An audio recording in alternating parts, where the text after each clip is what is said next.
नमस्कार। देश और दुनिया की तमाम फटाफट खबरों में आपका स्वागत है। खबरों के लिए आपसे निवेदन की यदि आपने हमारे चैनल को सब्सक्राइब नहीं किया तो कृपया करके आपके अपने चैनल को सब्सक्राइब करना ना भूलें। आप सब्सक्राइब करते हैं तो हमें हिम्मत होती है सही और सच्ची खबरें आप तक पहुंचाने की। वरना मीडिया में इन 2-4 दिनों में कितनी बुरी और कितनी फेक वीडियो और कितनी झूठी खबरें चलाई गई कि पूरा देश जहां स्तब्ध था, पूरी दुनिया भी स्तब्ध थी कि कहां से इनके पास ऐसी खबरें आ रही है। यहां तक कि कहा गया कि इन्होंने वीडियो गेम्स से गेम के वीडियो चुरा करके गेम के वीडियो आपको इस तरह से बताए गए कि कहां क्या हो रहा है। इन्होंने अपनी साख तो गिराई, इससे किस किस की साख गिरी होगी यह भी आप भलीभांति समझ सकते हैं। वहीं इन्होंने पहले मिसेज नरवाल, जी हाँ लेफ्टिनेंट नरवाल की पत्नी, उसको पहले ट्रोल किया गया। जी हाँ, कितना ट्रोल किया गया, उसको कितनी भद्दी भद्दी गालियां दी गई कि कोई यहाँ कह भी नहीं सकता।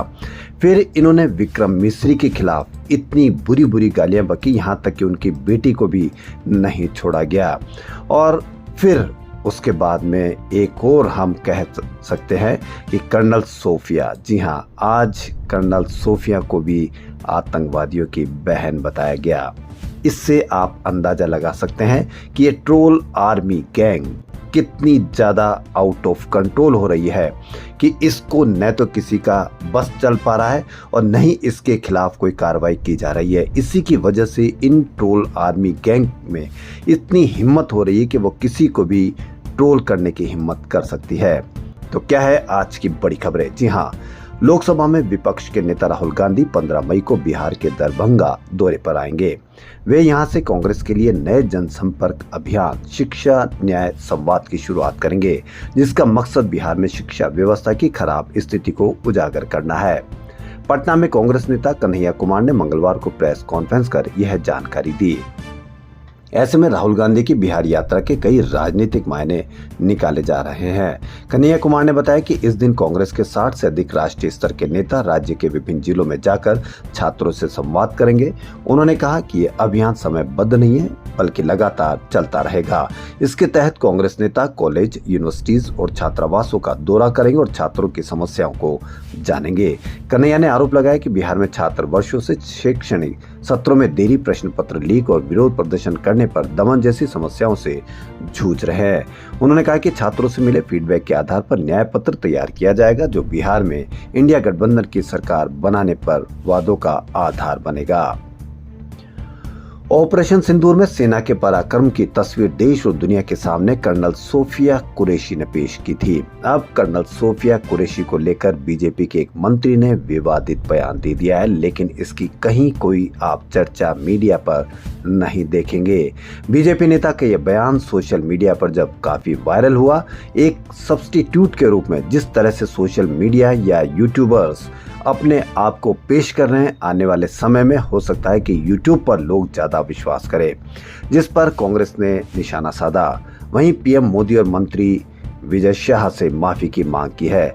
दरअसल बीजेपी नेता विजय शाह ने ये बयान सोफिया कुरैशी के धर्म को जोड़ कर दिया गया है। मध्य प्रदेश सरकार में मंत्री विजय शाह ने भारतीय सेना की कर्नल सोफिया कुरैशी पर आपत्तिजनक बयान दिया है। उन्होंने कहा कि जिन लोगों ने हमारी बेटियों का सिंदूर उजाड़ा था, मोदी जी ने उन्हीं की बहन भेजकर उनकी ऐसी की तैसी करा दी। जी हाँ, उन्हीं की बहन यानी आतंकवादियों की बहन। जी हाँ, यह बयान शाह ने सोमवार को इंदौर के महू के रायकुंडा गांव में आयोजित हलमा कार्यक्रम में दिया था। इसका वीडियो मंगलवार को यानी आज वायरल हुआ। विजय शाह ने यह भी कहा कि उन्होंने कपड़े उतार कर हमारे हिंदुओं को मारा और मोदी जी ने उनकी बहन यानी आतंकवादियों की बहन को उनकी ऐसी की तैसी करने उनके घर भेजा। अब मोदी जी कपड़े तो उतार नहीं सकते, इसलिए उनकी समाज की बहन को भेजा कि तुमने हमारी बहनों को विधवा किया है तो तुम्हारे समाज की बहन आकर तुम्हें नंगा करके छोड़ेगी। बीजेपी के मंत्री विजय शाह का ये विवादित बयान और कैसा बयान, इस पर भी आप अवश्य टिप्पणी करके बताएं। सोशल मीडिया पर वायरल हो गया। कांग्रेस ने एक्स पर मंत्री का वीडियो शेयर करते हुए बीजेपी पर निशाना साधा है। कांग्रेस ने एक्स पर पोस्ट करते हुए लिखा कि हमारी सेना की जांबाज बेटियां आतंकवादियों की बहन है। ये घटिया बात मध्य प्रदेश में बीजेपी सरकार के मंत्री विजय शाह ने कही है। भारत की जिन बेटियों पर सबको नाज है, उन बेटियों को लेकर ये शर्मनाक बयान दिया गया है। उन्हें आतंकवादियों की बहन बताया गया। ये हमारी पराक्रमी सेना का अपमान है। पूर्व सीएम अशोक गहलोत ने पाकिस्तान के साथ सीज फायर से पहले अमेरिकी हस्तक्षेप को लेकर केंद्र सरकार और पीएम नरेंद्र मोदी पर सवाल उठाए हैं। अशोक गहलोत दिल्ली में एआईसीसी ऑफिस में मीडिया से बात कर रहे थे। गहलोत ने कहा कि अचानक सीज फायर करके सरकार मोरल अथॉरिटी खो चुकी है। अमेरिकी राष्ट्रपति डोनाल्ड ट्रंप ने कैसे सीज फायर की घोषणा की, सरकार की सलाह से या खुद की, इस पर जवाब देना चाहिए। ट्रंप ने कौन सी ठेकेदारी ले रखी है, वह खुद ही ठेकेदार बन गए या हमारी सरकार की चुप्पी उनके हौसले बढ़ाती है। ट्रंप किस आधार पर कह रहे हैं कि रात भर हमारे लोगों ने मेहनत की और इस मेहनत में कौन कौन भागीदार थे, ये बात देश के सामने स्पष्ट होनी चाहिए। पूर्व सीएम ने कहा कि कश्मीर को लेकर ट्रंप जिस तरह की बातें करने लगे वह बहुत ही खतरनाक है। मिस्टर ट्रंप कह रहे हैं कि कश्मीर का मुद्दा हल करवा दूंगा, पता नहीं वह किसके पक्ष में फैसला कर देंगे। यह जो बार बार मैं देख रहा हूँ, ट्रंप ने हिंदुस्तान पाकिस्तान को बराबर खड़ा करके रख दिया है। उनके ट्वीट आते हैं, कहाँ हिंदुस्तान कहाँ पाकिस्तान। प्रधानमंत्री देश को संबोधित करने वाले थे, उससे पहले ट्रंप ने ट्वीट कर दिया कि दोनों देशों को हमने कहा व्यापार करना है तो युद्ध बंद करना पड़ेगा। ये तमाम बातें हो रही है, इसका जवाब प्रधानमंत्री ने नहीं दिया, ये मेरी उनसे शिकायत है। भारत पाकिस्तान के बीच हुए सीज फायर को लेकर तमाम विपक्षी दल केंद्र सरकार पर हमलावर है। आम आदमी पार्टी भी युद्ध विराम होने को लेकर सवाल खड़े कर रही है। इसी बीच पार्टी के नेता और दिल्ली प्रदेश अध्यक्ष सौरभ भारद्वाज का बयान सामने है। उनका कहना है कि अमित शाह 2024 के चुनाव से पहले कह रहे थे कि पीओके के लिए जान दे देंगे, अब जान देने की बारी आई तो सीज फायर कर दिया। उन्होंने बीजेपी पर देश को धोखा देने का आरोप लगाया। उन्होंने आगे कहा कि आपकी तो जान भी नहीं जा रही थी, भारत में पाकिस्तान का कोई ड्रोन नहीं आ पाया और न ही मिसाइल आ पाई। भारद्वाज ने कहा कि हमारी सेना जीत रही थी, पाकिस्तान हार रहा था, वो घबराया हुआ था, फिर आखिरकार सीज फायर क्यों कर दिया गया, आपकी कौन सी रिश्तेदारी थी।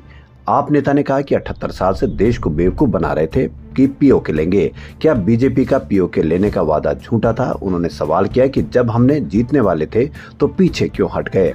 ये सवाल सेना से नहीं बल्कि केंद्र से बनते हैं, क्योंकि युद्ध विराम उन्होंने किया। वहीं उत्तर प्रदेश के सीएम योगी पर हमला करते उन्होंने कहा कि सीएम ने देश की जनता से कहा था कि तीसरी बार मोदी जी को पीएम बना दो, 6 महीने में पीओके ले लेंगे, लेकिन अब सेना को वापस बुला लिया गया है। भारत पाकिस्तान के बीच 10 मई की शाम 5 बजे संघर्ष विराम हो गया। अमेरिकी राष्ट्रपति डोनाल्ड ट्रंप ने खुद ट्वीट कर इसकी जानकारी दी। इसके बाद विपक्ष केंद्र सरकार पर सवाल खड़े कर रहा है। सहारनपुर से कांग्रेस सांसद इमरान मसूद ने कहा कि बीजेपी को देखना होगा कि सीज फायर अपमान है या सम्मान। उन्हें पूर्व प्रधानमंत्री अटल बिहारी वाजपेयी और इंदिरा गांधी से सीख लेनी चाहिए, जिन्होंने पाकिस्तान को करारा जवाब दिया। मगर हमारे पीएम तो अमेरिका के दबाव में आकर सीज फायर करके बैठ गए हैं। पहलगाम के आतंकी अभी जिंदा है, हमने युद्ध विराम क्यों कर दिया। हमारे 26 लोगों को मारने वालों को सजा मिलनी चाहिए। ये बोर्ड हटाकर अपना नाम लिखो। जी हाँ, ये बड़ी खबर। ये हिंदू मुसलमान का मामला नहीं है। हमें पता होना चाहिए कि हमारा दुकानदार किस धर्म का है। बहुत दिनों से खबरें आ रही है, ब्रेड में थूक दिया, जूस में थूक दिया। हमें पता तो हो कि हम जो सामान खरीदकर भगवान को चढ़ा रहे हैं उसे कौन बेच रहा है, वो पूरी तरह से शुद्ध है भी या नहीं।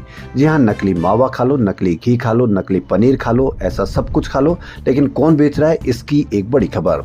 बीजेपी युवा मोर्चा के मंत्री विपिन पांडे हल्द्वानी में एक दुकान से दूसरी दुकान पर जाकर दुकानदारों को अपनी पहचान बताने को कह रहे हैं। ऐसा करने वाले वो अकेले नहीं है।